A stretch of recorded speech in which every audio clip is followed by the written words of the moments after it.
ఓం చిన్మయం వ్యాపి యత్సర్వం త్రైలోక్యం సచరాచరం తత్పదం దర్శితం యేన తస్మై శ్రీ గురవే నమః. సదాశివసమారంభాం శంకరాచార్యమధ్యమాం అస్మదాచార్యపర్యంతాం వందే గురుపరంపరాం. వందే గురుపరంపరాం.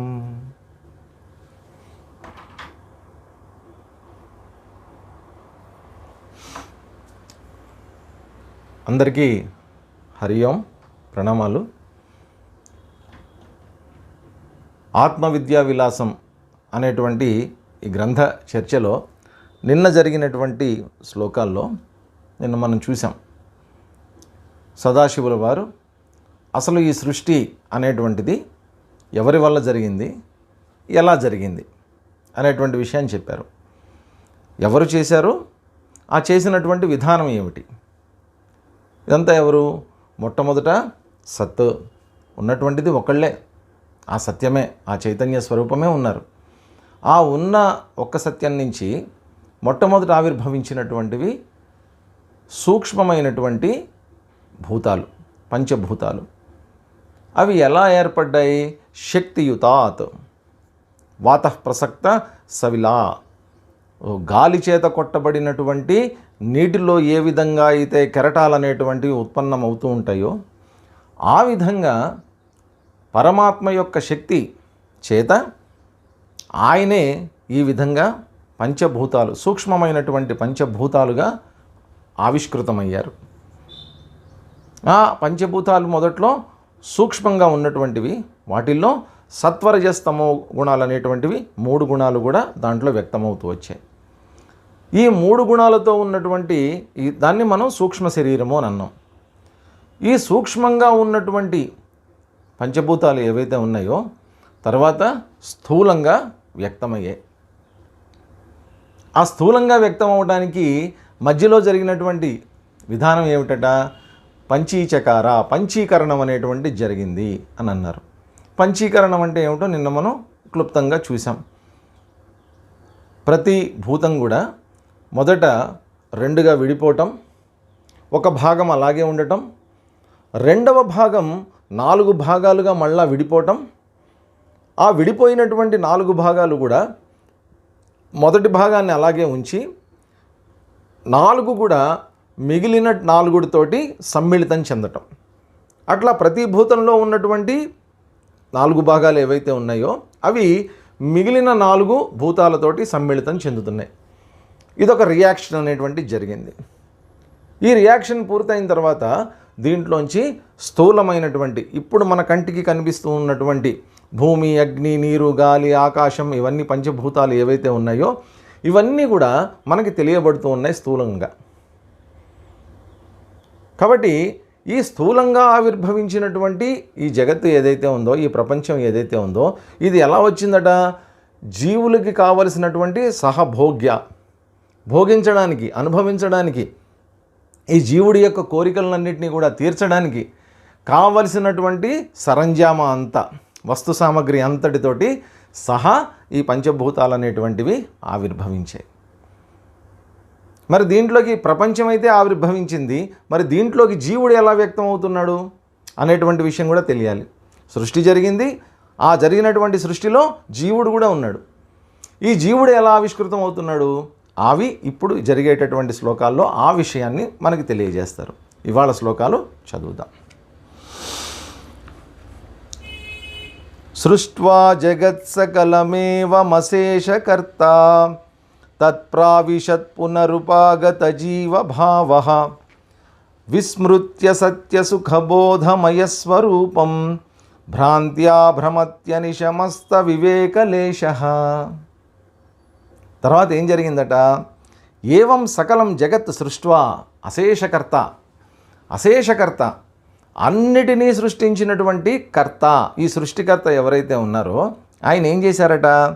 జగత్ సకలం సృష్ట్వా, సకలం జగత్ మన చేత తెలియబడుతూ ఉన్నటువంటిది, మన ఇంద్రియాలకి గోచరమవుతూ ఉన్నటువంటిదంతా కూడా జగత్. జాయతి గచ్చతి ఇది జగత్. ఇది నిరంతరం పుడుతూ ఉంటుంది, పోతూ ఉంటుంది, పుడుతూ ఉంటుంది, పోతూ ఉంటుంది.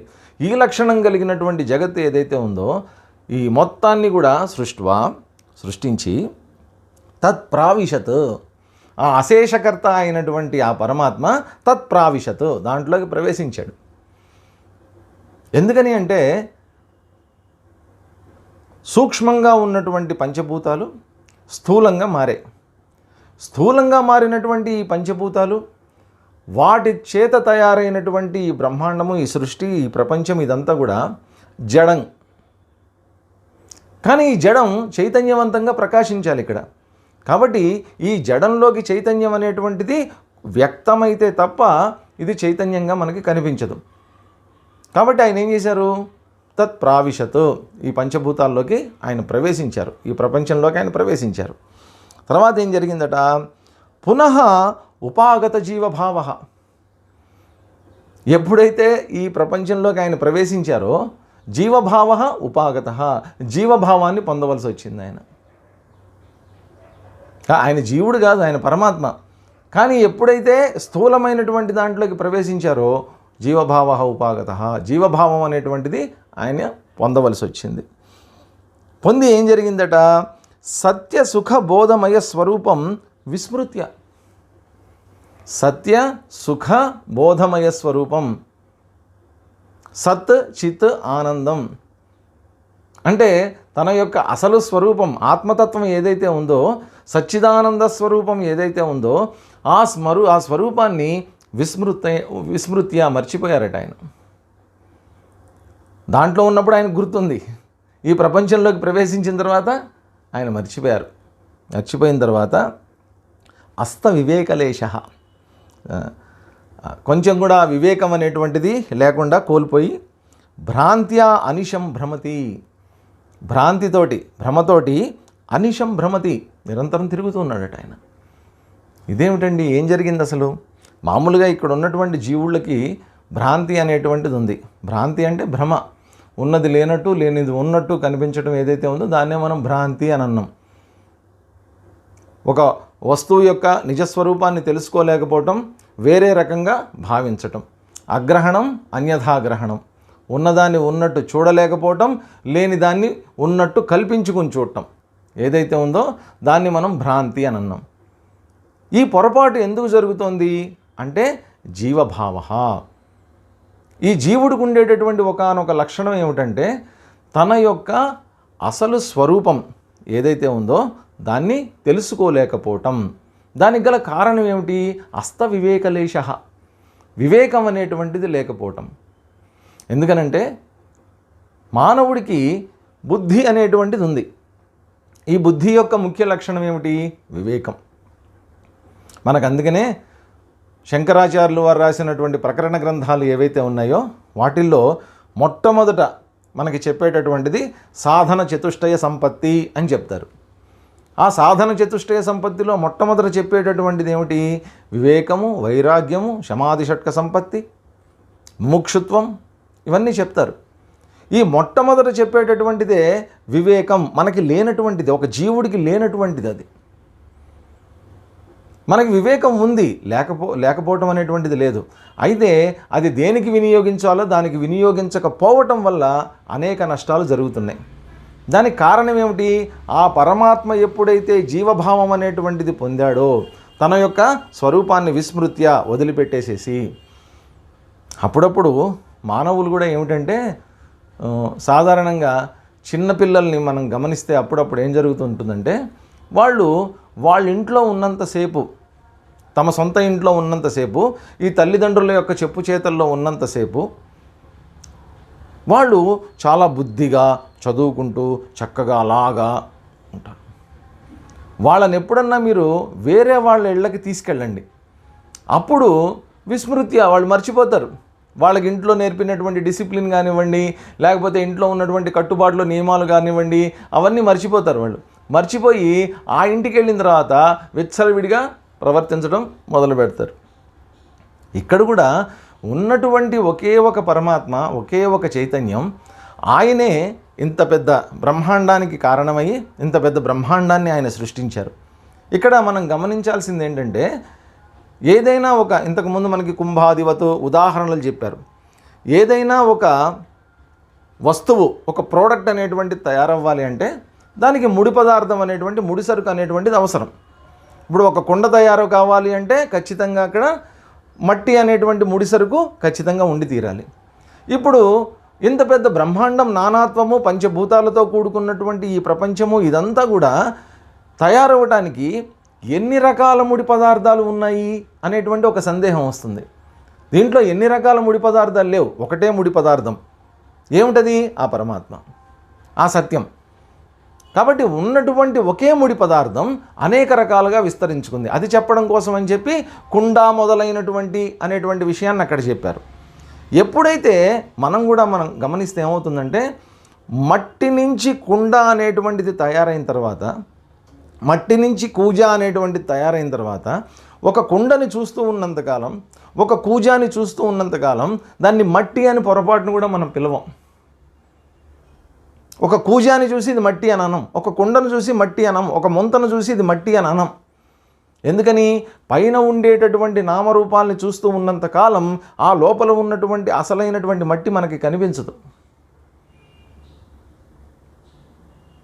మట్టి లేకుండా కుండ ఉందా? మట్టి లేకుండా కూజ ఉందా? మట్టి లేకుండా ముంత ఉందా? అసాధ్యం. కానీ మట్టిని మనం చూడం, పైన ఉండేటటువంటి ఆకారాన్ని మనం చూస్తాం. దానికి ఒక పేరు కూడా పెడుతున్నాం, నామం కూడా మనం తయారు చేసి పెట్టాల్సి వస్తుంది దానికి. ఎందుకని? ఇక్కడ కూడా ఏమవుతుంది, అనేక మంది జీవుళ్ళు ఈ ప్రపంచంలో వ్యక్తం అవుతున్నారు. ఒకసారి పంచభూతాలు అనేటువంటివి తయారైన తర్వాత ఆ పంచభూతాలని ఆధారంగా చేసుకుని అనేక ప్రాణులు, అనేక జీవుళ్ళు ఇక్కడ ఆవిర్భవించారు.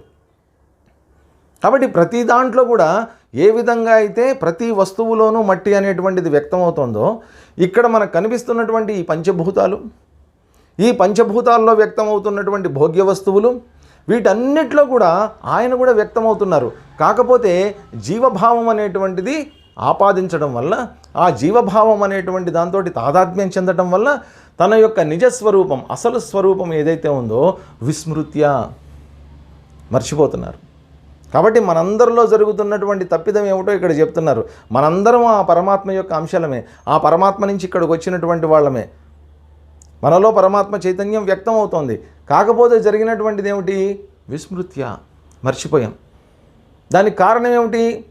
వివేకలేశ, ఆ అస్త వివేకలేశ, ఆ కొంచెం కూడా వివేకం అనేటువంటిది లేకపోవటం వల్ల, ఈ వివేకం అనేటువంటిది లేకపోవటం వల్ల ఏం జరుగుతోంది? నా స్వరూపాన్ని మర్చిపోవటం వల్ల, వివేకరాహిత్యం వల్ల ఈ ప్రపంచం వాస్తవము అని అనుకుంటున్నా నేను.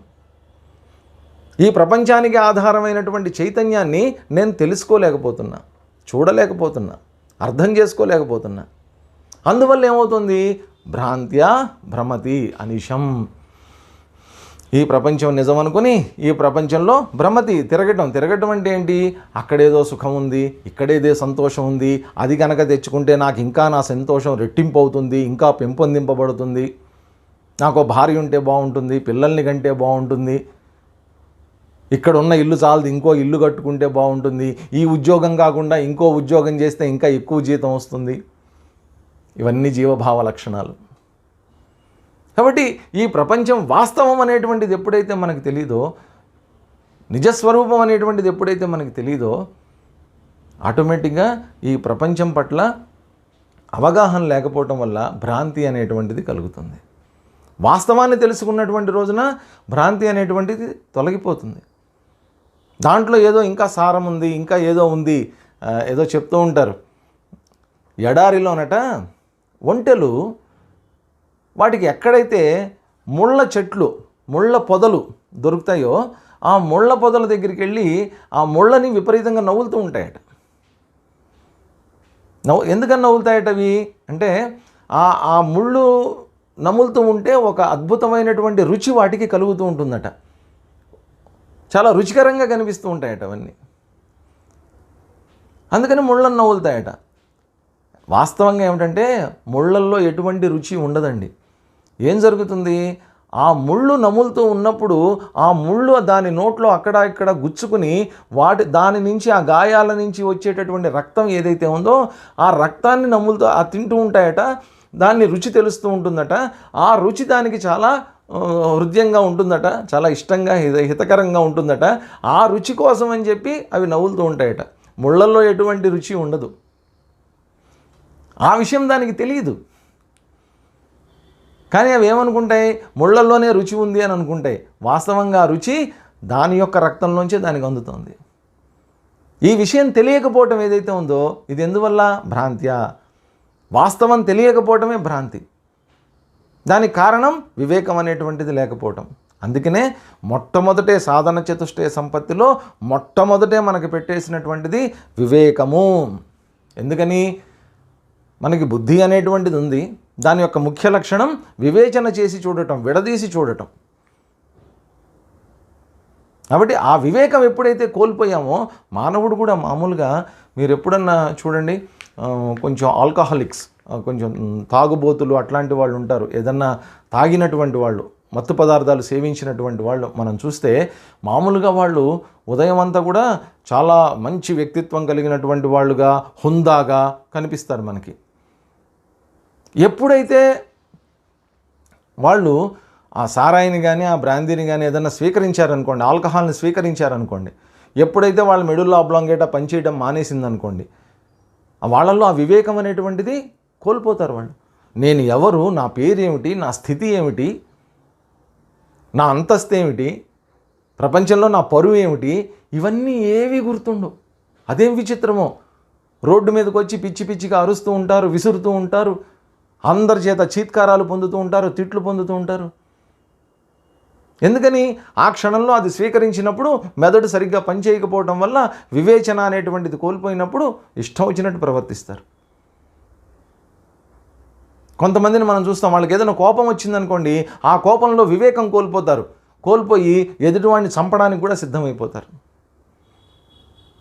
ఆ వివేకం అనేటువంటిది కోల్పోయినప్పుడు మనిషి ఏ విధంగా ప్రవర్తిస్తాడు అనేటువంటిది కేవలం అతని లోపల సూక్ష్మంగా బలంగా ఉన్నటువంటి సంస్కారాలు ఏవైతే ఉన్నాయో వాటి యొక్క ప్రాబల్యం బయటికి తన్నుకొచ్చేస్తుంది. ఎంతకాలం అడ్డు పెట్టినటువంటి, ఆపి పెట్టుకున్నటువంటి సంస్కారాలు ఒక్కసారిగా బయటకు వచ్చేస్తాయి. కాబట్టి ఉన్నటువంటి పరమాత్మ ఈ జగత్తులోకి ఎప్పుడైతే ప్రవేశించాడో, జగత్తులోకి ప్రవేశించక ముందు వరకు ఆయన పరమాత్మే. జగత్తులోకి తన చేతే సృష్టింపబడినటువంటి ఈ జగత్తుని చైతన్యవంతంగా ఉంచడం కోసం అని చెప్పి ఎప్పుడైతే దీంట్లోకి ప్రవేశించాడో అప్పటిదాకా లేనటువంటి ఒక కొత్త జీవభావం అనేటువంటిది ఆపాదించుకొని ఈ ప్రపంచంలో సుఖదుఖాల కోసం, సంతోషాల కోసం అని చెప్పి వివేకాన్ని కోల్పోయి ప్రపంచంలో పిచ్చివాళ్లాగా భ్రమతి తిరుగుతున్నాడట. తర్వాత ఏం జరిగింది? అంతటితో ఆగిపోలేదండి. ఇద్ధం ప్రమాదవశతః పరిముహ్యమానః దేహాత్మబుద్ధి పరికల్పిత కర్మబంధః స్వర్గాదిభోగగమనాగమనాతి భిన్నః లూతావదేశ భవమభ్యగమచ్చిదాత్మా. చిదాత్మ, చిత్ ఆత్మ, జ్ఞానస్వరూపమైనటువంటి వాడు ఆయన. జ్ఞానమే తన స్వరూపంగా కలిగినటువంటి వాడు ఆ పరమాత్మ. ఆయన ఏం జరుగుతుంది ఇక్కడ? యుద్ధం ప్రమాదవశతః పరిముహ్యమానః.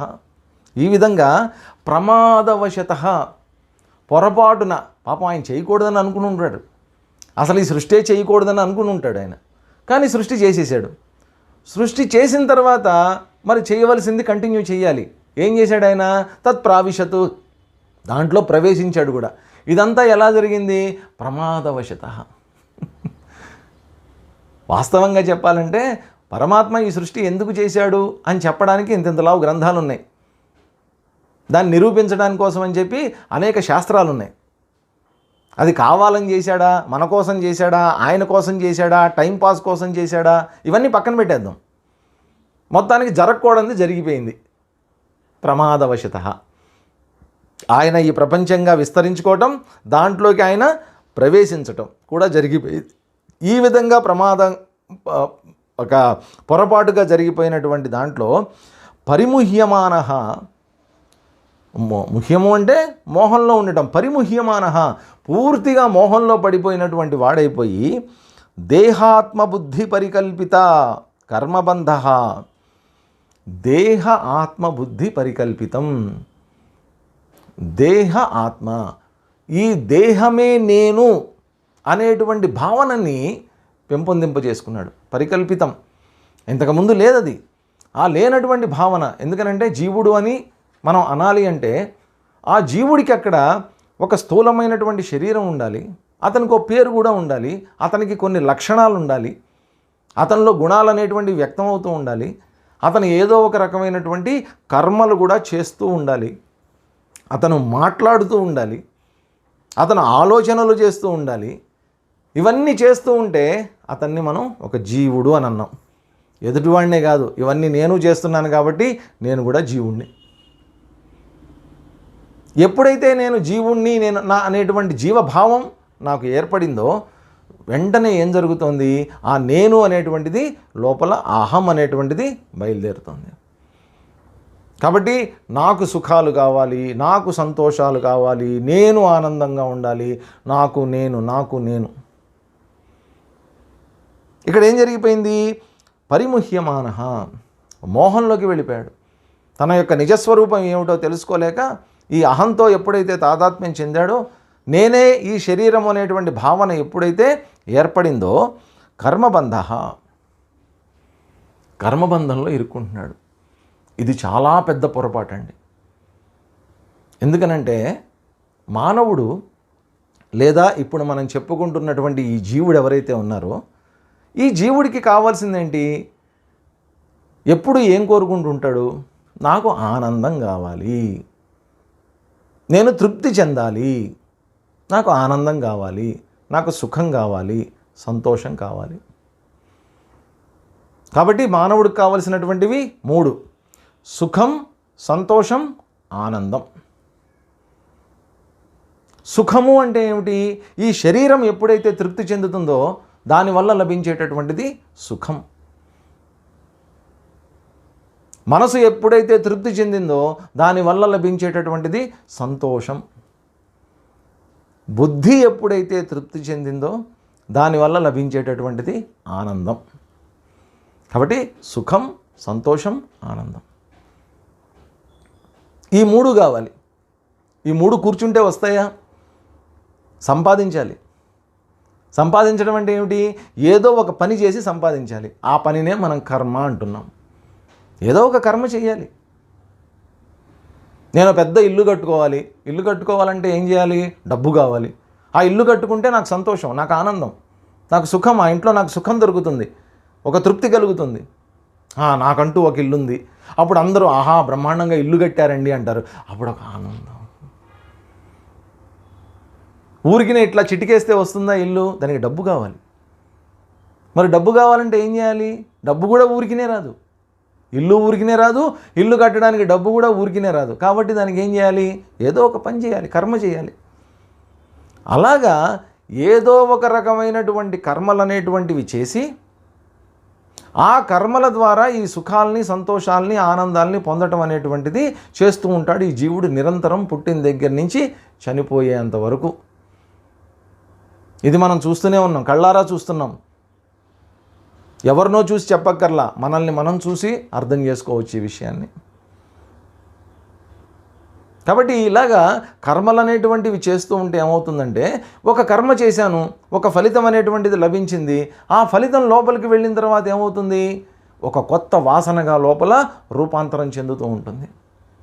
ఎప్పుడైతే లోపల వాసన అనేటువంటిది ఉందో ఆ వాసన మళ్ళా కోరిక రూపంలో రూపాంతరం చెందుతుంది. లోపల కోరిక ఉన్నంతకాలం అలజడి అనేటువంటిది ఉంటుంది, యాజిటేషన్ ఉంటుంది. లోపల అలజడిని సహించలేక ఆ అలజడిని తొక్కిపెట్టడం కోసం అని చెప్పి, దాన్ని తృప్తిపరచడం కోసమని మానవుడు ఏదో ఒక కర్మ చేసి ఆ అలజడిని తగ్గించేస్తాడు. అంటే ఆ కోరిక అనేటువంటిది తీర్చుకుంటాడు. కోరిక తీరిన తర్వాత, ఆ కర్మ అనేటువంటిది చేసిన తర్వాత, ఆ కోరిక తీరిన తర్వాత మళ్ళా కర్మఫలం అనేటువంటిది వస్తూ ఉంటుంది. ఈ కర్మఫలం లోపల మళ్ళా కొత్త వాసనగా తయారవుతూ ఉంటుంది. ఈ రకంగా కర్మ వాసన, కర్మఫలం వాసన, కర్మఫలం వాసన. ఒక కర్మ చేయడం ద్వారా లభించేటటువంటి కర్మఫలం మామూలుగా బాహ్యమైనటువంటి కర్మఫలం. కానీ సూక్ష్మంగా వచ్చేటటువంటి ఫలం ఏమిటి? లోపల సంస్కారం, వాసన. ఈ వాసనలు ఏం చేస్తూ ఉంటాయి? నిరంతరం కొత్త కర్మల్ని ప్రేరేపిస్తూనే ఉంటాయి. కాబట్టి ఏం జరుగుతుంది? కర్మబంధం. ఇలా ఒక చక్రంలో ఇరుక్కుపోతున్నాడు మానవుడు. ఈ జన్మలో చేసినటువంటి కర్మలతోటి కొత్త జన్మలకు కావలసినటువంటి ఫలాలన్నింటినీ పొంది ఆ ఫలాల యొక్క సంస్కారాలు లోపల పేరుకుపోవడంతో ఈ శరీరం అనేటువంటిది విడిచిపెట్టిన తర్వాత ఆ సంస్కారాలకు అనుగుణమైనటువంటి, ఆ సంస్కారాలు తృప్తి చెందడానికి అనుగుణమైనటువంటి కొత్త శరీరం ఏదైతే ఉందో దానికోసం వెతుక్కుంటూ మళ్ళా ఇంకో జన్మనెత్తుతూ ఉన్నాడు. ఇలాగ జన్మలు ఒక కర్మబంధం అనేటువంటి ఒక చక్రంలో ఇరుక్కుపోతూ ఉన్నాడు మానవుడు. దీనికి అంతటికీ కారణం ఏమిటి? ఒకటే ఒక కారణం, విస్మృత్య. నేనెవరు అనేటువంటిది మర్చిపోవడమే, జీవభావాన్ని పొందటమే. నేను ఎప్పుడైతే జీవుణ్ణి అని అనుకున్నానో ఈ శరీరం నాది అని అనుకున్నా. ఈ శరీరం నాది అని ఎప్పుడైతే నేను అనుకుంటున్నానో ఈ శరీరం లోపల ఉండేటటువంటి మనస్సు, బుద్ధి కూడా నేనే అవుతున్నా. కాబట్టి జీవుడు అంటే 3 ఉండాలి ఖచ్చితంగా: శరీరము, మనస్సు, బుద్ధి. కాబట్టి జీవుడు అనేటువంటి వాడు నిరంతరం ఈ శరీర మనోబుద్ధులతోటి తాదాత్మ్యం చెంది ఇది నేను అనుకుని, ఈ జీవుణ్ణి నేను అనుకుని భ్రమలో పడిపోతున్నాడు. పడిపోయి తర్వాత ఏమంటున్నారు? స్వర్గ ఆది భోగ గమన ఆగమన అతి భిన్న. ఈ జీవుడికి ఏం జరుగుతుందంటే స్వర్గ ఆది భోగ, ఈ ప్రపంచంలో కావలసినన్ని సుఖాలు ఉన్నాయి, వీటినన్నిటినీ అనుభవిస్తూ ఉంటాడు, వీటి ద్వారా సుఖాలు లభిస్తూనే ఉన్నాయి. కానీ కొంతమందికి దీనికంటే ఎక్కువ సుఖం ఏదన్నా ఉందా? ఇక్కడ ఈ ప్రపంచంలో ఈ లభించేటటువంటి సుఖాలు, సంతోషాలు, ఆనందాల కన్నా ఇంకా ఎక్కువ సుఖ, ఆనందాలు, సంతోషాలు లభించేటటువంటి ప్రదేశం ఏదన్నా ఉందా అని వెతుకులాట్లో స్వర్గం, లేకపోతే ఇంకోటి ఏదో లోకం, ఏవో ఉత్తమ లోకాలు కనిపిస్తూ ఉంటాయి. పితృలోకాలు, విష్ణులోకాలు, బ్రహ్మలోకాలు ఇవన్నీ కనిపిస్తూ ఉంటాయి. అక్కడికి వెళ్ళిపోతే ఆహా, ఆనందమే ఆనందం. స్వర్గానికి వెళ్ళిపోయామనుకోండి, అక్కడ ఏముంటుంది? ఆహా, చక్కగా నందనవన విహారం, నిరంతర అమృత పానం, చక్కగా అప్సరసల యొక్క నృత్యాలు, అద్భుతమైనటువంటి స్వర్గలోకం. కాబట్టి ఆ స్వర్గలోకంలో ఉండేటటువంటి సుఖాలు భూలోక సుఖాల కన్నా ఎక్కువగా ఉంటాయి, అవి ఉత్తమమైనటువంటివి అని ఎప్పుడైతే తెలుసుకుంటాడో ఏం చేస్తాడు? వాటి కోసం ప్రయత్నం చేస్తాడు. స్వర్గానికి వెళ్ళటం అంటే అంత ఈజీ కాదండి. ఏదో టికెట్ కొని ఫ్లైట్ ఎక్కేసినట్టు కాదు అది, టికెట్ కొనుక్కొని జైంట్ వీల్ ఎక్కేసినట్టు కాదు అది. స్వర్గానికి వెళ్ళాలంటే పుణ్యం సంపాదించాలి. మరి ఆ పుణ్యం సంపాదించాలంటే ఇక్కడ నేనేం చేయాలి? ఏమన్నా పుణ్య కర్మలను ఆచరించాలి, ఇష్టాపూర్తాలు అనేటువంటివి చేస్తూ ఉండాలి, దాన ధర్మాలు ఇటువంటివి చేస్తూ ఉండాలి, లేకపోతే కర్మకాండ, యజ్ఞయాగాదులు ఇటువంటివన్నీ చేస్తూ ఉండాలి, లేకపోతే తపస్సులు చేసి దేవతల్ని మెప్పించాలి. ఏదో ఒకటి. పోని ఆ స్వర్గానికి వెళ్తాం, ఆ స్వర్గంలో మన ఏమన్నా శాశ్వతంగా ఉంచుతారా? ఏం ఉంచరు. మనం ఎంతైతే పుణ్యం సంపాదించుకున్నామో ఆ పుణ్యం అంతా స్వర్గంలో ఖర్చు అయిపోగానే అక్కడి నుంచి తరిమేస్తారు మనని. గమన ఆగమన వెళ్తూ ఉంటాడు, మళ్ళీ భూలోకంకే వస్తాడు. ఎందుకంటే పుణ్యం సంపాదించగలిగినటువంటి లోకం ఒక భూలోకమే, ఇంక వేరే లోకాలు ఏం లేవు. అవన్నీ ఆల్రెడీ పుణ్యలోకాలు. పుణ్యం ఉంటేనే అక్కడ ఉంటాం, పుణ్యం సంపాదించాలి అంటే ఇక్కడికి రావాల్సిందే. కాబట్టి ఇక్కడికి వచ్చి పుణ్యం సంపాదించడం, స్వర్గానికి వెళ్ళటం, పుణ్యం ఖర్చు చేసుకోవటం, మళ్ళీ ఇక్కడికి జన్మెత్తటం, జీవుడిగా జన్మెత్తటం, మళ్ళీ పుణ్యం సంపాదించటం, మళ్ళీ అక్కడికి వెళ్ళటం. ఈ పుణ్యం సంపాదించాలి అంటే పుణ్యకర్మలు అనేటువంటివి చేయాలి. పొరపాటున పాపకర్మలు చేశారనుకోండి, పాపలోకాలకి, నరకాది లోకాలకి వెళ్తారు. వెళ్ళిన తర్వాత అక్కడి నుంచి కూడా మళ్ళీ వెనక్కే పంపిస్తారు. కాబట్టి పుణ్యమైన పాపమైన ఆ కర్మలు, కర్మఫలాలు ఇక్కడ మనం సంపాదించుకోవాల్సిందే, కర్మలు ఇక్కడ చేయాల్సిందే. కాబట్టి ఈ విధంగా గమన ఆగమన, వెళ్తూ ఉండటం, వస్తూ ఉండటం, వెళ్తూ ఉండటం, వస్తూ ఉండటం. ఎంతకాలం ఎన్ని జన్మలను వెళ్తావు, ఎన్ని జన్మలను మళ్ళీ ఎత్తుతూ ఉంటావు ఈ ప్రపంచంలో? ఇలా జరుగుతూ ఉంటే లూతావదేశ ఏష చిదాత్మ భవం అభ్యగమత్. దీన్నంతటినీ ఒక చక్కటి ఉదాహరణ సదాశివ బ్రహ్మేంద్ర స్వాముల వారి ఈ పుస్తకంలో మనం గమనించాల్సింది ఏంటంటే, చక్కటి ఉదాహరణలు. శంకరాచార్యుల వారు ఏ విధంగా ప్రకరణ గ్రంథాల్లో మంచి మంచి ఉదాహరణలు చెప్తూ ఉంటారో, అట్లాగే ఇక్కడ కూడా సదాశివ బ్రహ్మేంద్రులు మంచి ఉదాహరణలు చెప్తూ ఉంటారు. లూతావదేశ, లూతావత్ సాలెపురుగులాగా, లూతం అంటే సాలెపురుగు. ఆ సాలెపురుగు ఏం చేస్తూ ఉంటుంది, తనలో నుంచే ఉత్పన్నమైనటువంటి దారంతో ఒక చక్కటి గూడును అల్లుకుంటుంది. అల్లుకుని ఏం చేస్తూ ఉంటుంది, ఆ గూడును ఎందుకు అల్లుకుంటుంది? అది అల్లుకుని ఒక చోట ఎక్కడో అది నక్కి కూర్చుంటుంది, కనిపించకుండా నక్కి కూర్చుంటుంది. ఈ లోపల ఎగురుకుంటూనో తెలియక కనిపించక ఏదో ఒక దోమో లేకపోతే ఒక ఈగో అలా ఎగురుతూ ఎగురుతూ వచ్చి పొరపాటున ఆ సాలె గూడికి అట్లా వాలిందనుకోండి దాని మీద, అంతే. ఎక్కడి నుంచి వచ్చేస్తుందో ఆ సాలెపురుగు ఉడుర్రని పరిగెత్తుకుంటూ వచ్చేసేసి గబగబా ఆ ఈగని దాని చుట్టూ దారం అల్లేసేసి దాన్ని బంధించేస్తుంది. బంధించేసి దాచిపెట్టుకుంటుంది అనమాట. నెమ్మదిగా ఆకలేసినప్పుడు తింటుంది, అది వెంటనే తినేది. అట్లా సాలెగూడు అంతా కూడా దేనికోసం, దాని ఆహారాన్ని కడుపు నింపుకోవడం కోసం అని చెప్పి చక్కగా గూడు అల్లుకుంటుంది. దాని ఆహారం సంపాదించుకునేటటువంటి విధానం అది, దాంట్లో తప్పేమీ లేదు. సహజంగా భగవంతుడు దానికి పెట్టినటువంటి ఒక లక్షణం అది. తర్వాత ఏం జరుగుతుంది, అదే ఒక చిన్న చిన్న పురుగులు వస్తూ ఉంటే వాటిని అక్కడ అతుక్కుంటూ ఉంటాయి, ఇది దాని చుట్టూ దారం అల్లేసి పట్టుకుంటుంది. కానీ ఏదన్నా ఒక పెద్ద జంతువు వచ్చిందనుకోండి, తోకతో ఇట్లా అందనుకోండి, ఆ సాలెగూడు అంతా ఏమైపోతుంది, ఆ సాలెగూడుతో సహా సాలెపురుగు కూడా చచ్చిపోతుంది. మనమే ఇంట్లో చేస్తూ ఉంటాం అప్పుడప్పుడు. నెలకు ఒకసారి ఏం చేస్తాం, పెద్ద బూజు కట్టె పట్టుకొని ఆ బూజుల కర్ర పట్టుకొని ఇంట్లో ఎక్కడెక్కడన్నా సాలె గూళ్ళు కనుక పెట్టుంటే, సాలెపట్లు పెట్టుంటే ఒకసారి ఇట్లా కర్ర పెట్టి ఇట్లా అనేస్తాం. కొంతమంది అయితే ఇంకా ఘోరం, ఆ సాలెపురుగులు ఇట్లా అంటూ ఉన్నప్పుడు సాలెపురుగులు కింద పడతాయి కదా, దాని మీద టింగను దెబ్బేస్తారు, చచ్చిపోతుంది అది. అంటే మళ్ళా పైకి వెళ్ళి గూడు పడుతుందేమో అని భయం కొంతమందికి. అదేవిధంగా ఈ జీవుడు కూడా ఏం చేస్తున్నాడు, తన చుట్టూ ఒక సంసారం అనేటువంటి ఒక సాలెగూడును అల్లుకుని, ఇదంతా కేవలం జీవభావం వల్ల, తన స్వరూపాన్ని మర్చిపోయి నేను జీవుణ్ణి అని అనుకోవటం వల్ల ఈ పరమాత్మ చేస్తున్నటువంటి పని ఇది.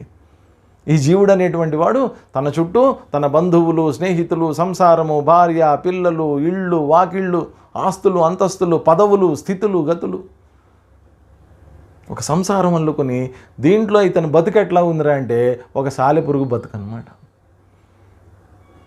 ఇదంతా ఎందుకని, ఆయన ఎవరు, ఇక్కడ ఈ శ్లోకం మొదలు పెట్టడం చిదాత్మ, చిత ఆత్మ, అంత జ్ఞానమే తన స్వరూపంగా కలిగినటువంటి వాడు. ఆ జ్ఞానం అంతా కూడా తత్ప్రావిశతు, ఎప్పుడైతే ప్రపంచంలోకి ప్రవేశించాడో ఆయన, జ్ఞానం అంతా పోయింది. కాబట్టి మన లోపల జీవుడిగా వ్యక్తమవుతున్నటువంటి ఆ పరమాత్మ ఎవరైతే ఉన్నారో ఆయన జీవభావాన్ని పొందిన తర్వాత ఇదిగో ఈ విధమైనటువంటి ప్రపంచము దాన్ని సృష్టించుకుని దాంట్లో ఇరుక్కుపోవటము, దాంట్లో కర్మబంధంలో ఇరుక్కుపోవటము, ఒక సాలెపురుగులాగా దాంట్లోనే పడి నశించిపోవటం. ఇదంతా ఒక క్రమబద్ధంగా ఎలా జరుగుతుందో, భవం అభ్యగమతు, సంసారం అనేటువంటిది పొందుతున్నాడు. వాస్తవంగా మనం గుర్తించాల్సింది ఏంటంటే అండి, రెండు పదాలని మనం వేదాంతంలో చాలా రెగ్యులర్గా వింటూ ఉంటాం. ఒకటి ప్రపంచము, రెండోది సంసారం. ప్రపంచము అంటే ఏంటి, మన చుట్టూ ఉన్నటువంటి పంచభూతాలతో తయారైనటువంటి ప్రపంచము. దీంట్లో ముఖ్యంగా ఉండాల్సింది మొదటిది వ్యక్తులు, రెండవది పరిస్థితులు, మూడవది విషయాలు. వ్యక్తులు, విషయాలు, పరిస్థితులు, ఈ మూడింటిని కలిపి మనం ప్రపంచము అంటాం. ప్రపంచంలో అనేక మంది వ్యక్తులు ఉన్నారు, అనేక విషయాలు ఉన్నాయి, వీళ్ళిద్దరి వల్ల ఏర్పడుతున్నటువంటి అనేక పరిస్థితులు కూడా ఉన్నాయి. కొన్ని కోట్ల మంది జనాభా ఉన్నారు, కొన్ని కోట్ల రకాల వస్తువులు ఉన్నాయి, కొన్ని కోట్ల రకాల పరిస్థితులు ఉన్నాయి. వీటినన్నింటినీ కలిపితే ప్రపంచం అన్నాం. అయితే నాకు ఇన్ని కోట్ల మంది జనాభాలో అందరూ నాకు తెలియదు, నాకు 10 మంది తెలుసు. ఇన్ని కోట్ల వస్తువులో నావి అని అనుకున్నటువంటివి ఒక 10-15 వస్తువులు ఉంటాయి. ఇన్ని కోట్ల పరిస్థితుల్లో నావి అని అనుకున్నటువంటి ఒక 10-15 పరిస్థితులు ఉంటాయి. కాబట్టి నావి అనుకున్నటువంటి వ్యక్తులు, నావి అనుకున్నటువంటి విషయ వస్తువులు, నావి అనుకున్నటువంటి పరిస్థితులు ఏవైతే ఉన్నాయో వాటిని సంసారము అని అన్నారు. ఇంత పెద్ద ప్రపంచంలో నావి అనుకున్నవి కొన్నిటిని నేను పక్కకు తీస్తున్నాను, కాబట్టి ఇవి నావి అంటున్నా, కాబట్టి ఇది నా సంసారం. ఇక్కడే ఉన్నారు భవం అభ్యగమత. ఈ భవం అనేటువంటిది, సంసారం అనేటువంటిది పొందుతూ ఉన్నాడు అభ్యగమత. కాబట్టి ఇంతకు ముందు లేనటువంటి సంసారం జీవభావం పొందటం వల్ల ఒక కొత్త సంసారాన్ని తయారు చేసుకొని ఈ సంసారం నాది అని అనుకొని ఈ సంసారంలో ఒక సాలెపురుగులాగా తన జీవితాన్ని నిరంతరం వెళ్ళదీస్తూ ఉన్నాడు. అంటే ఒక వృధా జీవితం, ఒక వ్యర్థమైనటువంటి జీవితాన్ని వివేకం లేకపోవటం వల్ల గడపవలసి వస్తుంది అని చెప్పటం. తర్వాత శ్లోకంలో ఏమంటున్నారు? మాయాయుతస్త్వగమదీశ్వరతాం చిదాత్మా చావిద్యయా యుగభవద్రుత జీవభావః మాయా భవేద్విమల సత్వగుణప్రధాన ప్రోక్తామలాపిహిత సత్వగుణాత్వ విద్య. ఏమంటున్నారంటే చిదాత్మతో, ఇంతకుముందు ఏ చిదాత్మ అని అన్నారో అదే చిదాత్మ, చిత్ ఆత్మ, జ్ఞానస్వరూపుడైనటువంటి ఆ పరమాత్మ మాయాయుత ఈశ్వరతాం ఆగమత. మాయాయుత, మాయతో కూడుకున్నటువంటి వాడై ఆయన ఏ రూపాన్ని పొందుతున్నాడట? ఈశ్వరతాం ఆగమ, ఈశ్వరత్వాన్ని పొందుతున్నాడు. అదే చిదాత్మ అవిద్యయాయుకు ధృత జీవభావ, అవిద్యతోటి కలిసి జీవభావాన్ని పొందుతున్నాడు. మాయతో కలిసి ఈశ్వరభావాన్ని పొందుతున్నాడు, అవిద్యతో కలిసి జీవభావాన్ని పొందుతున్నాడు. కాబట్టి ఆయన మాయగా వ్యక్తమవుతున్నాడు. మాయ అనేటువంటిది పరమాత్మలో భాగం, అది ఆయనతో పాటు ఉన్నటువంటిదే. ఎప్పుడైతే మాయతోటి ఆయన కలిశాడో, మాయతోటి ఐడెంటిఫై అవుతున్నాడో, తాదాత్మ్యం చెందుతూ ఉన్నాడో, అప్పుడు ఆయన ఏమన్నారట? ఈశ్వరుడు. ఇక్కడ ఏంటంటే మనం గమనించాల్సింది రెండు. ఒకటి సమిష్టి, వ్యష్టి. నేను జీవుణ్ణి, నేను ఒక్కడనే జీవుణ్ణి కాదుగా. ఈ ప్రపంచంలో కొన్ని కోట్ల మంది జనాభా ఉన్నారు, వాళ్ళందరూ జీవుళ్ళే, ఎవరికి వాళ్ళు జీవుళ్ళే. కాబట్టి అంతటా ఉన్నటువంటిది ఒకటిగానే ఉన్నటువంటిది ఇక్కడ అనేకంగా వ్యక్తమవుతున్నప్పుడు అనేకం అంతా కూడా అదే వ్యక్తం అవ్వాలి, ఆ చైతన్యమే వ్యక్తం అవ్వాలి. అందుకని ఆయన చిదాత్మ అనేశారు. ఆ చిదాత్మ ఎప్పుడైతే సమిష్టిలో మాయతో ఎప్పుడైతే ఆయన కలిసి ఉన్నాడో ఆయన్నే ఈశ్వరుడు అని అన్నారు. అక్కడ ఆయన మాయతోటి తాదాత్మ్యం చెంది ఉన్నాడు. అదే చిదాత్మ ఎప్పుడైతే అవిద్య, అవిద్య అంటే అజ్ఞానం, విద్య లేకపోవటం అవిద్య, జ్ఞానం లేకపోవటం అజ్ఞానం. ఇంతకీ అజ్ఞానము అంటే ఏంటి? జ్ఞానం లేకపోవటం అండి. ఏ జ్ఞానం లేకపోవటం? అజ్ఞానం అంటాం కాదు, ఏ జ్ఞానం లేకపోవటం వల్ల అది అజ్ఞానం అని అంటున్నాం. ఆత్మజ్ఞాన రాహిత్యమే అజ్ఞానం. నేను ఆత్మని అన్న సంగతిని తెలుసుకోలేకపోవటమే అజ్ఞానం. నాకు అమెరికా గురించి తెలియదండి అన్నాను అనుకోండి, నీ అంత అజ్ఞాని ఇంకొకడు లేడు అని అనడానికి లేదు. అమెరికాలో ఉన్నవాడు ఎంతకంటే అజ్ఞాని, ఎందుకంటే వాడికి కూడా ఆత్మ అంటే ఏమిటో తెలియదు. నాకు స్పేస్ సైన్స్ గురించి ఏమీ తెలియదండి, అయ్యో స్పేస్ సైన్స్ గురించి ఏం తెలీదా, నీ అంత అజ్ఞాని ఎవడు లేడు అని అనటానికి లేదు. స్పేస్ సైన్స్ తెలియకపోవటమే అజ్ఞానం కాదండి, ఆత్మతత్వం తెలియకపోవటం అసలైనటువంటి అజ్ఞానం. కాబట్టి ఆ అవిద్య ఏదైతే ఉందో, ఆత్మతత్వాన్ని లేకపోవటం అనేటువంటి అజ్ఞానం, అవిద్య ఏదైతే ఉందో దానితోటి ఎప్పుడైతే తాదాత్మ్యం చెందాడో ఆ చిదాత్మ, ఆయన్నే జీవుడు అని అన్నారు. కాబట్టి ఆ చిదాత్మ మాయతోటి సమిష్టిలో ఈశ్వరుడుగా ఉన్నారు, అవిద్యతోటి వ్యష్టిలో జీవుడుగా ఉన్నారు ఆయన. కాబట్టి ఆ ఈశ్వరుడు జీవుడు ఇద్దరు ఒకటే. సమిష్టిలో వ్యక్తం అవుతున్నటువంటి మాయ, వ్యష్టిలో వ్యక్తం అవుతున్నటువంటి అవిద్య రెండు ఒకటే చెప్తూ ఏమన్నారు? విమల సత్వగుణ ప్రధాన మాయా భవేత్. ఇక్కడ అసలు మాయ దేంతో తయారైంది? మాయా అవిద్య రెండు ఒకటే అంటున్నాం. అది సమిష్టి, ఇది వ్యష్టి అంటున్నాం. ఆ సమిష్టిలో ఉన్నటువంటి మాయ దేని ద్వారా తయారవుతుంది? దాంట్లో ఉండేటటువంటి ఇంగ్రీడియంట్ ఏంటి? ఏమిటంటే ముఖ్యమైనటువంటి పదార్థం విమల సత్వగుణం, విగత మల సత్వగుణం. సత్వగుణం మనకి 3 గుణాలు తెలుసు. సత్వ రజస్తమో గుణాలు అనేటువంటి మనకి తెలుసు. ఈ సత్వరజస్తమో గుణాలలో కేవలం సత్వం, మలినములు లేనటువంటి సత్వం ఏదైతే ఉందో ఆ సత్వగుణమే ప్రధానంగా ఉన్నటువంటిది ఏదైతే ఉందో అది మాయా. వాస్తవంగా చెప్పాలంటే ఇక్కడ చెప్తున్నటువంటి చిదాత్మ, ఆ పరమాత్మ ఎవరైతే ఉన్నారో ఆయన గుణాతీతుడు, గుణరహితుడు, గుణాల్ని అతీతమైనటువంటి వాడు, గుణములు లేనటువంటి వాడు, గుణరహితుడు కూడా ఆయన. కానీ ఎప్పుడైతే ఆయనలో సత్వగుణ ప్రధానమైనటువంటి మాయలో ఉండేటటువంటిది ఎటువంటి కల్మషములు లేనటువంటి, కలుషితములు కానటువంటి కేవలం సత్వగుణమే ప్రధానంగా ఉన్నటువంటిది మాయ. అందుకని ఆయన్ని ఈశ్వరుడు అన్నారు. కాబట్టి సమిష్టిలో సర్వత్రా వ్యక్తమవుతున్నటువంటిది మాయ. ఆ మాయ సత్వగుణ ప్రధానము. అయితే మరి జీవుడున్నాడు కదా, ఆయన అజ్ఞాన ప్రధానంగా ఉన్నాడు కదా, మరి ఆయనలో ఉన్నటువంటి గుణం ఏమిటి? అది తర్వాత చెప్తున్నారు. మల అపిహిత సత్వగుణహతు. మలంతో కూడుకుని ఉన్నటువంటి సత్వగుణం ఏదైతే ఉందో, మలాపిహిత సత్వగుణమే ఉంది, కానీ అది దేంతో కలిసిపోయింది? మలం. అంటే అది కలుషితమైపోయింది. సత్వగుణం దేంతో కలుషితమైపోతుంది? ఇక్కడ రజస్తమో గుణాలతోటి కలుషితమైపోయింది.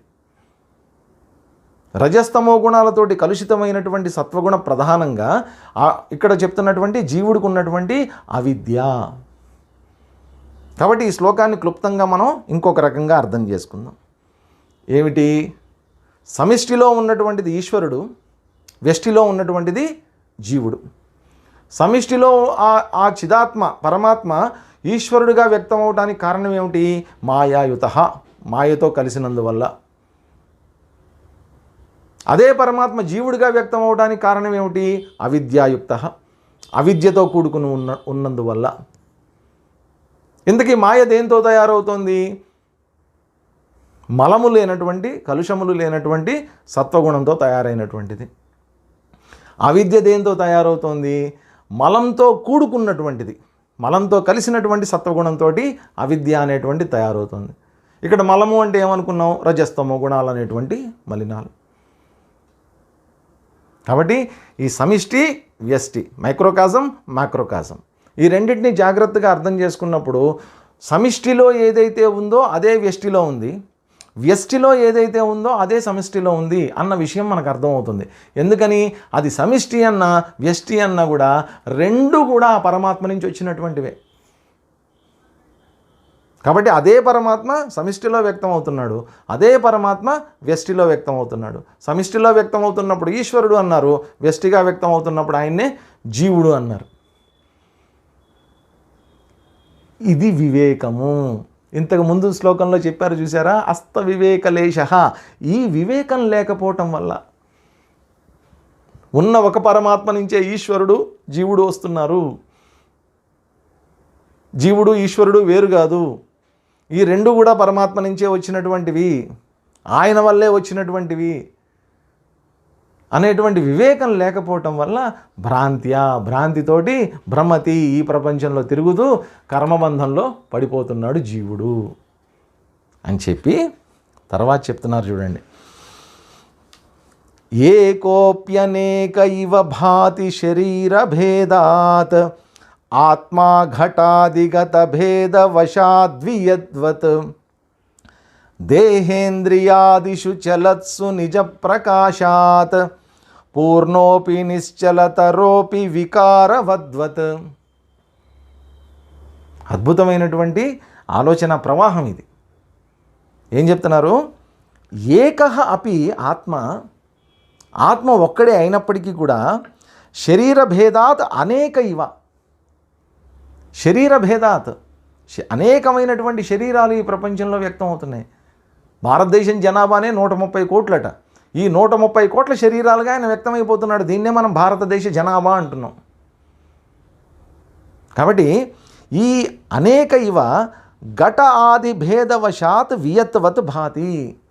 ఘట ఆది భేదవశాత్, ఘటము మొదలైనటువంటి, పాపం పూర్వకాలంలో ఘటం తప్ప వాళ్ళకి ఇంకేం కనిపించేది కాదు.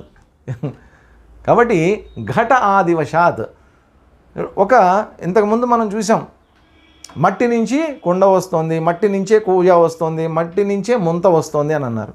అయితే భేదం అనేటువంటిది ఎక్కడుంది? మట్టిలో ఎటువంటి భేదము లేదు.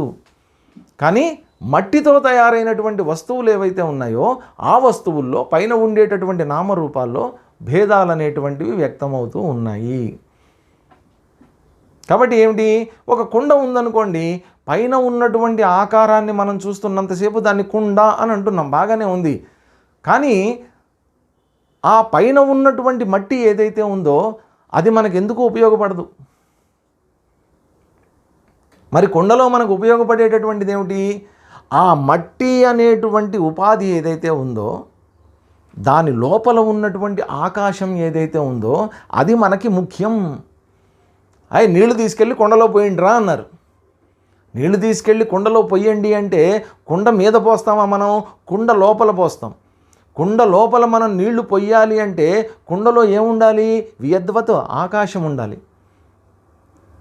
కాబట్టి వాస్తవంగా కుండ అంటే అర్థం ఏమిటి? పైన ఉండే మట్టి కాదు, ఆ కుండ లోపల ఉన్నటువంటి ఆకాశం వాస్తవంగా కుండ. ఒక కూజా లోపల ఉన్నటువంటి ఆకాశం ఏదైతే ఉందో అది కూజా. ఒక ముంత లోపల ఉన్నటువంటి ఆకాశం ఏదైతే ఉందో అది ముంత. కాబట్టి లోపల ఉండేటటువంటి ఆకాశాన్ని మనం గుర్తించకుండా పైన ఉండేటటువంటి మట్టి, ఆ మట్టి యొక్క ఆకారాన్ని చూసి దానికి వేరు వేరు పేర్లు పెడుతున్నాం. ఇక్కడ కూడా అదే అంటున్నారు, శరీర భేదవశాత్. ఈ పైన ఉండేటటువంటి శరీరాలు, లోపల ఉన్నటువంటి ఆత్మ ఒకటే. ఏ విధంగా అయితే కుండ అయినా, కూజ అయినా, ముంత అయినా అన్నిట్లో ఉన్నటువంటిది ఒకటే ఆకాశం అయినట్టు ఈ శరీరాలు అనేకంగా కనిపిస్తున్నప్పటికీ కూడా లోపల ఉన్నటువంటి ఆత్మ ఒకటే. కానీ ఈ పైన ఉండేటువంటి శరీర భేదవశాత్ ఇన్ని రకాలైనటువంటి శరీరాలు వ్యక్తమవుతున్నందువల్ల ఉన్నటువంటి ఒకటే పరమాత్మ అనేక ఇవ, అనేకంగా ప్రకాశిస్తున్నాడు. ఇప్పుడు చెప్పండి, ఒక కుండ తయారైంది అంటే అర్థం ఏంటి? ఆకాశంలో మధ్యలో కుండ అనేటువంటి ఆకారం సృష్టింపబడింది. ఒక ముంత అని అన్నాం, ఆకాశంలో ముంత అనేటువంటి ఆకారం సృష్టింపబడింది. ఇప్పుడు కుండలో ఉండేటటువంటి ఆకాశము, ముంతలో ఉండేటటువంటి ఆకాశము ఈ రెండు వేరా? కాదు కదా. బయట ఉండేటటువంటి ఆకాశమే కుండలో ఉంది, కుండలో ఉండేటటువంటి ఆకాశమే ముంతలో ఉంది. బయట ఉండే ఆకాశమే రెండిట్లోనూ వ్యక్తం అవుతుంది. కుండ పగిలిపోయిందనుకోండి, ఆకాశం ఆకాశంలో కలిసిపోతుంది. ముంత పగిలిపోయిందనుకోండి, ఆకాశం ఆకాశంలోనే ఉండిపోతుంది. కానీ మన ప్రాధాన్యత అంతా పైన ఉండే ఆకారంకే. దాని సైజులు పెద్దది, చిన్న కుండ, పెద్ద కుండ, నల్లకుండ, ఎర్రకుండ. ఇక్కడ కూడా అంతే, అనేక శరీరాలు. పొట్టిగా ఉంటాడు ఒకడు, పొడుగ్గా ఉంటాడు ఒకడు, ఎర్రగా ఉంటాడు ఒకడు, నల్లగా ఉంటాడు ఒకడు, చిత్ర విచిత్రమైనటువంటి ఆకారాలతో ఉంటారు. శరీరంలో భేదాలు ఉండొచ్చు. ఒక్కొక్క దేశంలో ఒక్కొక్క రకంగా శరీరాలు అనేటువంటివి వ్యక్తం అవ్వచ్చు, స్త్రీ పురుషులుగా వ్యక్తం అవ్వచ్చు. ఎన్ని శరీరాలు ఉన్నప్పటికీ కూడా ఏమంటున్నారు? వియత్వత్ భాతి చలత్సు దేహ ఇంద్రియ ఆదిషు పూర్ణ అపి నిజప్రకాశాత్ వికారవత్ భాతి. ఆయన పూర్ణుడు. ఆకాశం ఏ విధంగా అయితే పూర్ణం అంతటా వ్యాపించి ఉన్నప్పటికీ కూడా కుండలో ఉండేటటువంటి ఆకాశంలాగా సపరేట్గా కనిపిస్తుందో, వికారము అంటే ఏంటి? ఒక నామరూపంతో కనిపించేటటువంటి, ఒక ఉపాధి ఆధారంగా చేసుకుని కనిపించేటటువంటిది ఏదైతే ఉందో అది వికారము అని అన్నారు. అంటే మార్పులకి లోనయ్యేటటువంటిది వికారము. కాబట్టి కుండ అనేటువంటి ఒక ఆకారము మార్పులకు లోనయ్యేటటువంటిది. ఇంతకుముందు ఉన్నటువంటిది మట్టే, ఆ మట్టి కుండ అనేటువంటి ఆకారంగా వికారం అనేటువంటిది పొందింది. అదే కుండ పగిలిపోయింది అనుకోండి, ఆ మట్టి మళ్ళీ మట్టిలోనే కలిసిపోతుంది. ఆకారం ఉన్నంత వరకే దాన్ని మనం కుండ అంటాం తప్ప, ఆకారం కోల్పోయినప్పుడు అక్కడ ఉన్నది ఆకాశం అనే అంటాం మనం. కాబట్టి అనేక శరీరాలుగా ఇక్కడ వ్యక్తమవుతుంది కాబట్టి అనేక వికారాలుగా ఆయన వ్యక్తమవుతున్నట్టు మనకి అనిపిస్తుంది, కనిపిస్తుంది అంతే. కాబట్టి ఇక్కడ మనం అర్థం చేసుకోవాల్సింది ఏంటంటే, ఈ మొత్తం ఇవాళ జరిగినటువంటి చర్చలో ఆ పరమాత్మ నుంచే ఈ జగత్తు అనేటువంటిది, ఈ ప్రపంచం అనేటువంటిది వచ్చింది. ఆయన ఈ ప్రపంచంలోకి ఆయన ప్రవేశించాడు. ఇక్కడ ప్రపంచంగా పంచభూతాలుగా వ్యక్తమవుతున్నాడు, జీవుళ్ళుగాను వ్యక్తమవుతున్నాడు. అయితే ఈ జీవుళ్ళందరూ సమిష్టి భావం అనేటువంటిది ఉంది, ఇక్కడ వ్యష్టి భావం అనేటువంటిది ఉంది. సో సమిష్టిగా ఆయన మాయతో కూడుకుని వ్యక్తమవుతున్నప్పుడు ఈశ్వరుడు అన్నారు, వ్యష్టితోటి అవిద్యతో కూడుకుని ఉన్నప్పుడు ఆయన్ని జీవుడు అని అన్నారు. ఇంతవరకు మనం అర్థం చేసుకున్నాం. అయితే జీవుళ్ళందరూ వేరా అండి? ఈ జీవుళ్ళందరూ అనేక మంది కనిపిస్తున్నారు, వీళ్ళందరూ ఎవరికి వాళ్ళే వేరువేరుగా ఉన్నారా అనేటువంటి భావన వస్తుంది. కాబట్టి ఆ విషయాన్ని మనకి క్లారిఫై చేయడం కోసమని చెప్తున్నటువంటి విషయం ఇది. ఏమంటారు ఇక్కడ?